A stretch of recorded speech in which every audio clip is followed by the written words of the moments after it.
अखिल भूमंडलीय सर्व शिरोमणि मुनि समाज के संस्थापक आदि मुनीश्वर योगेश्वर सदगुरुदेव शिव मुनि महाराज की जय।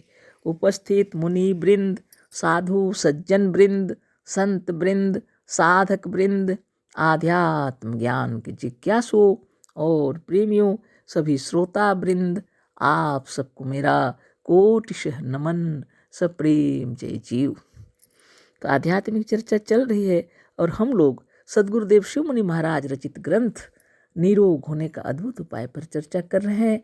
और इस ग्रंथ का अंतिम अध्याय है अध्याय 20। इस पर चर्चा हो रही है स्वस्थ और प्रसन्न रहने के उपाय, है ना। इसी पर चर्चा हो रही है। कल जो चर्चा हुई थी उसको पढ़ के हम याद दिला दे रहे हैं। वास्तव में जीवन हमें आनंद भोगने के लिए प्राप्त हुआ है, ना कि रोते पीटते किसी तरह पूरा करने के लिए। पर जीवन के नियमों के अज्ञान से अथवा उनका पालन नहीं होने से ही हमारा जीवन दुखमय बना रहता है। कल इस पर चर्चा हुई थी, आगे हम लोग पढ़ेंगे। जीवन आनंदमय बनाने के लिए सबसे पहले हमें यह जानने की जरूरत है कि आनंद का असली भंडार कहाँ है और किस मार्ग से हम वहाँ तक पहुँच सकते हैं। हम समझते हैं कि धन, स्त्री, पुत्र, मित्र, मान आदि में ही आनंद की प्राप्ति होती है। पर ये वस्तुएं जिन्हें प्राप्त हैं उनसे मिलने से मालूम होता है कि वे भी उतने ही दुखी हैं जितने दुखी अन्य मनुष्य हैं। इससे यही सिद्ध होता है कि असली आनंद इनमें नहीं है ना। तो असली आनंद की बात हो रही है। बहुत बड़ी बात है। सदगुरुदेव शिव मुनि महाराज की जय, जिन्होंने इतने गंभीर तत्व को, है ना, सरलता से हम लोगों के सामने उपस्थित किया। और हम लोग उसको समझने की कोशिश करेंगे और नित्य योगाभ्यास करेंगे। जो हम लोग के समझ में नहीं आया वो समझ में आने लगेगा। चक्रभेदन साधन करना बहुत जरूरी है। और चक्रभेदन करते ही मन निर्मल होने लगता है और वो स्वतः ही अपने आप उसके अंदर में वो गुण आने लगते हैं। यम के गुण, अहिंसा, सत्य, अस्तेय, ब्रह्मचर्य, अपरिग्रह, है ना, अपने आप वो गुण बढ़ने लगते हैं। मन भी प्रसन्न रहना चाहता है तो शौच, संतोष, तप, स्वाध्याय, ईश्वर प्रणिधान, ये भी उसके अंदर में ये सब आने लगते हैं। ये गुण भी आ जाते हैं, कार्य क्षेत्र में परिणत होने लगते हैं, है ना। स्नान करना, ध्यान करना सब आने लगते हैं अपने आप में। स्वाध्याय करना सब आने लगते हैं। ईश्वरीय शक्तियाँ जागृत होने लगती हैं अपने आप में। सब अच्छे और उत्तम गुण हम में अपने आप लक्षित होने लगते हैं। ठीक वैसे ही जैसे आकाश, अग्नि, जल, वायु और मिट्टी के संपर्क में आने पर कोई भी बीज जो होता है ना, जैसे आम का ही बीज है तो वो अंकुरित हो जाएगा और अच्छा उपयुक्त जगह पर होगा तो अच्छी तरह बढ़ भी जाएगा। समय आने पर उसमें फूल भी लगेंगे, फल भी लगेंगे और मीठे आम भर जाएंगे उस पेड़ में, है ना। उसी तरह योगाभ्यास करने से स्वतः ही आपके अंदर में ऐश्वर्यशील शक्तियाँ उत्पन्न होने लगती हैं, क्योंकि वह पहले से विराजमान है। क्योंकि आप वही हैं। आप अपने आप को भूल चुके हैं। जैसे आम के गुठली के अंदर में, आम के बीज के अंदर में वह वृक्ष छुपा हुआ है, उसी तरह आपके अंदर में परब्रह्म परमात्मा आत्मशक्ति छुपी हुई है ना। और इसके लिए गुरु की आवश्यकता पड़ती है। परिवेश, वातावरण सब बदल जाते हैं। अच्छे गुरु मिल गए और साधन शुरू कर दिए, आपका शरीर स्वस्थ होगा, मन प्रसन्न होगा, आचार विचार व्यवहार बदल जाएंगे, है ना। अभी जो हम लोग बताते हैं ना कि अहिंसा का पालन करें तो कठिन लगता है बहुतों को, है ना। बहुत कठिन। कम से कम अपने भारत भूमि में तो कठिन नहीं होना चाहिए। हाँ, दूसरे देशों की बात अलग है, बहुत है, ठंडा प्रदेश है, कहीं कुछ क्या है, वो जगह की बात हम नहीं कर रहे हैं, पर अपने देश की हम बात कर रहे हैं। तो किसी जीव की हत्या तो नहीं करना चाहिए बोल के मन कहेगा तो नहीं करना चाहिए, है ना। वो विषय में हम चर्चा नहीं करना चाहते हैं। मेरे कहने का मतलब है चक्रभेदन का साधन करते ही मन निर्मल होने लगता है। अहिंसा की भावनाएं उत्पन्न होती हैं आप से आप। इतना निर्मल हो जाता है कि किसी का दिल दुखाने का दिल नहीं करेगा। किसी को गाली देना आपको अच्छा लगेगा? नहीं लगेगा। किसी को रुलाना, पीड़ा पहुंचाना बिल्कुल पसंद नहीं आएगा, है ना। ये बात बहुत बड़ी बात है। इसलिए नित्य योगाभ्यास कीजिए। जो जो लिखा हुआ है अष्टांग योग के विषय में जब कोई व्याख्या करते हैं तो आरंभ में मालूम पड़ता है इतना कठिन, लेकिन आप ज्यों ही चक्रभेदन साधन करेंगे, नित्य योगाभ्यास करते हुए प्रणव और प्राणायाम करेंगे, उसके बाद उठ करके दुनिया में मिलेंगे सबसे, तो आपको अनुभव होने लगेगा। कुछ ही दिनों के बाद परिवर्तन हो जाएंगे आपके विचारों में, है ना। दृष्टिकोण भी बदल जाएंगे, सोचने विचारने की शक्ति अलग प्रकार की हो जाएगी, है ना। तो आनंद की प्राप्ति उसे ही होती है जिसे आत्मज्ञान हो गया है, नहीं तो बाहर की दुनिया में ही भटकते रह जाएंगे, है ना। तो गुरुदेव जो कह रहे हैं उसको हम लोग को जानना है।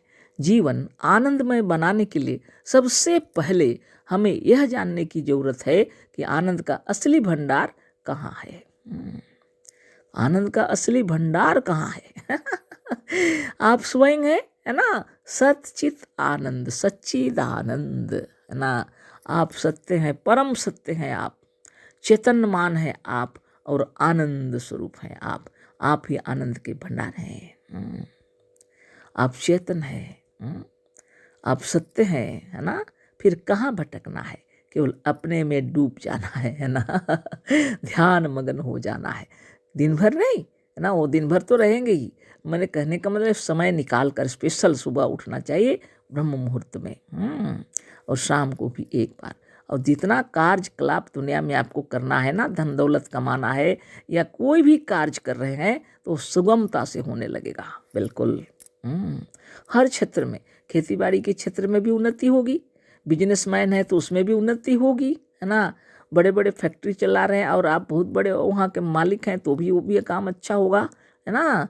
कोई भी काम गड़बड़ नहीं होगा, लेकिन सबसे पहले अपने को जानना जरूरी है। आनंदमय है हम, है ना, ये जानना है। और सवेरे उठ करके योगाभ्यास करना है, प्रणव और प्राणायाम करना है, और जितने ऋषि मुनियों के आशीर्वाद आप ही की ओर रुख करेंगे, है ना।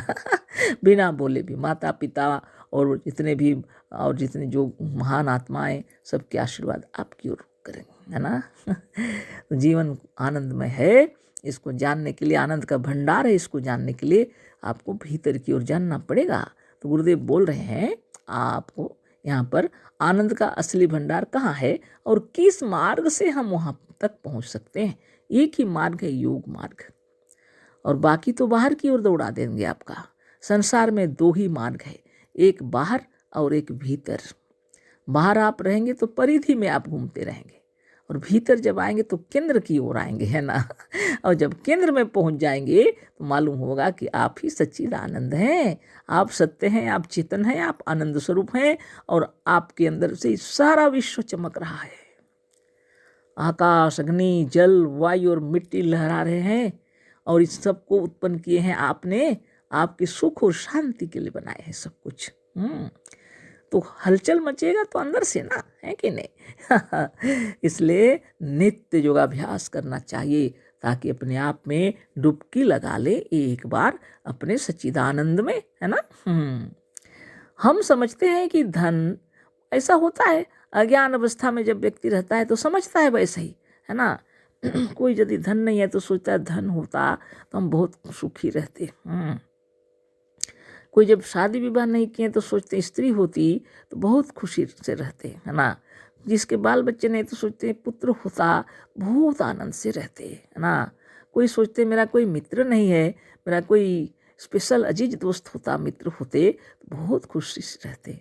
कोई सोचता है मेरा मान मर्यादा नहीं है, मान मर्यादा होती तो अच्छा से रहते। उसी को गुरुदेव यहाँ लिखे हैं।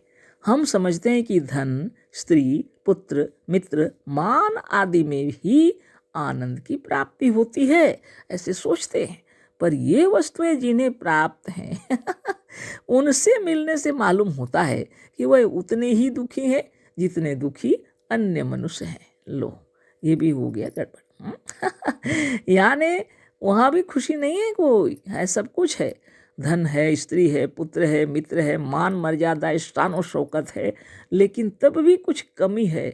सब कुछ है, कोई माने आनंद के भंडार में जैसा देखने लगता है ऊपर से, लेकिन अंदर से वो थोड़ा महसूस करते हैं कुछ तो कमी है ना। पर ये वस्तुएं जिन्हें प्राप्त है उनसे मिलने से मालूम होता है कि वह भी उतने ही दुखी है जितने दुखी अन्य मनुष्य हैं। अब क्या किया जाए? इससे ये सिद्ध होता है कि असली आनंद इनमें नहीं है, असली आनंद इनमें नहीं है। जो इस तत्व को समझ लिया है वही सुखी रहते हैं। धन भी जरूरत है, स्त्री भी जरूरत है, पुत्र भी जरूरत है, मित्र भी जरूरत है, मान मर्यादा भी जरूरत है, और आनंद से रहने के लिए इन सब को पहचानना जरूरत है। सबसे बड़ी बात है ना। तो बहुत विचित्र बात है ना। इस बात को अगर आप समझ जाएंगे तो फिर कोई तकलीफ नहीं होगी। पर इसमें तो समय ज़्यादा हो गया, अभी अगर हम बोलेंगे तो उस अधूरा रह जाएगा, है ना। इसलिए इस पर विशेष चर्चा कल ही हम लोग करेंगे, है ना। देखो विचार करके सब मन का है पसारा, स्वामी जगत के तुम थे, यह ज्ञान क्यों विसारा। इस मन को बश में कर ले, कर ध्यान योग साधन, बस मुक्त हो के बिचरो, मानो कहा हमारा। सदगुरुदेव शिवमुनि महाराज की जय। भजन ज्ञान गीता में हम लोगों को यही बात बतलाए गुरुदेव। आगे फिर कल चर्चा होगी। अशेष धन्यवाद, कोटिशः नमन, सप्रेम जय जीव। सदगुरुदेव शिवमुनि महाराज की जय।